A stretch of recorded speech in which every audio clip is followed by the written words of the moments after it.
ආන්න ඕන දෙයක්. යාළුවා ඔයත් ඉන්නවනේ. නෑ ඉතින් මට වාහනේ එලවන්න පුළුවන් නින්ද මට ඉතින් වාහනේ නගින්නයි කිව්වා මම ඉතින් නැගලා ඉතින් නිකන් බැලුවා හොඳද කියලා.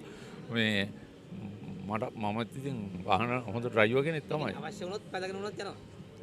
ඉතින් අවශ්‍ය වුණොත් ඔයාලා දන්නේ නැති වුණාට මම මේ යනවා පාරේ ඩ්‍රයිවිං කරගෙන. මොකද හිතන්නේ ඔබතුමා පොරොන් නරුවේ. ඔව්. කර්ම පැත්තට හරියට මේ කියන්නේ පැත්ත වෙනුවෙන් ඔබතුමා ගොඩක් පෙරේ හිටියා. මොකද්ද හිතන්නේ දැන් ගොවියෝ අසරණ වෙලා කියලා නෑ ඉතින් ගොවීන්ගේ පැත්තෙන් බලපුවාම ඒගොල්ලන්ට අමාරුව ඇති වෙලා තිබෙනවා විශේෂයෙන් මේ යුද්ධය ගොවියාට විතරක් නෙවෙයි ව්‍යාපාරිකයාට කම්කරුවට රාජ්‍ය සේවකයාට පෞද්ගලිකාංශයට සෑම කෙනෙකුටම කෘෂිකර්ම ශාස්ත්‍රයේද ඒ හැම කෙනෙකුටම මේ යුද්ධය තදින් බලපාලා තිබෙනවා. ඉතින් ඒක නිසා යුද්ධයේ ඉදිරි තත්ත්වය මොකක්ද කියලා ඒක අපිට කියන්න පුළුවන් කමක් නැහැ. ඒක යුද්ධය කරන අය තමයි දන්නේ.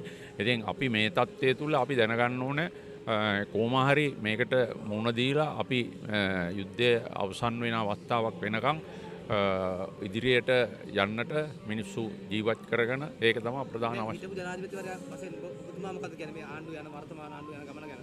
මේ දැන් යුද්ධ ගමන. ඒක ඉතින් හිටපු ජනාධිපතිවරයා විදිහට මෙහෙමයි ඉතින් ඒක ආණ්ඩුවේ ප්‍රතිපත්ති එක ආණ්ඩුවල ප්‍රතිපත්ති එකක විදිහට තියෙන්නේ.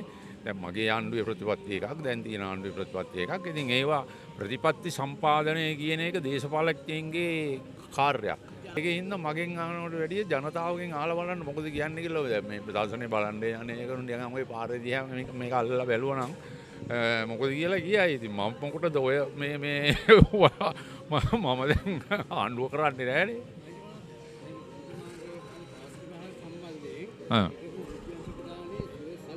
ඔව්.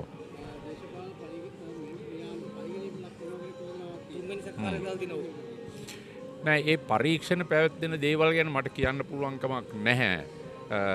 ඒක අධිකරණ ශාස්ත්‍රයට ඒ වගේම අපරාධ පරීක්ෂණ දෙපාර්තමේන්තුවට බලපාන කාරණා.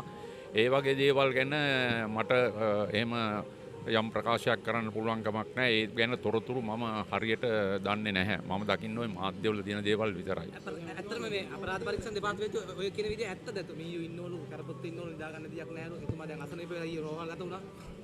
මම රෝහල් ගත උනේ නැහැ කවුද කිව්වේ? ඉතින් මම දන්නේ ඒ ගැන. ඉතින් මම ඉතින් ඒ ගැන දන්නේ නැහැ. මම සුරේසාරි මහත්තයා ගැන මම හොයලා බලන්නේ නැහැ. ඉතින් මට ඒක මම එතුමා අතනීප වුණා කියලා මම දන්නේ නැහැ.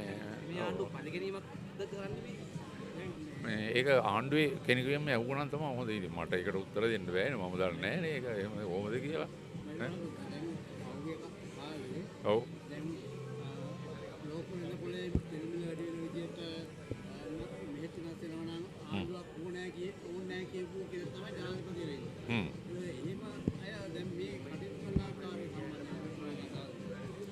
ඒක මං හිතන්නේ ඒක ගැන ජනතාවගෙන් තමයි අහන්න ඕනේ. මොකද මේ මම ඒක කියනවට වඩා හොඳ ජනතාවගෙන් ඒකට උත්තරයක් ගන්න එකයි. ඒ කලින් කියපු ඒවායි දැන් කියපු ඒවායි මේ වෙනසක් තියෙනවා කියලා. ඉතින් මම සාමාන්‍ය මේ දවස්වල ඉතර මේ දේශපාලන ශාස්ත්‍රයට සම්බන්ධයක් වෙලා නැතුව ඉන්න කෙනෙක් නේ. ඒක නිසා මේ හැම දෙයක්ම ඔය වගේ දේවල් ජනතාවගෙන් ඇසීම තමයි හොඳ. අහලා මාධ්‍ය තුලින් ඒක දාන එක.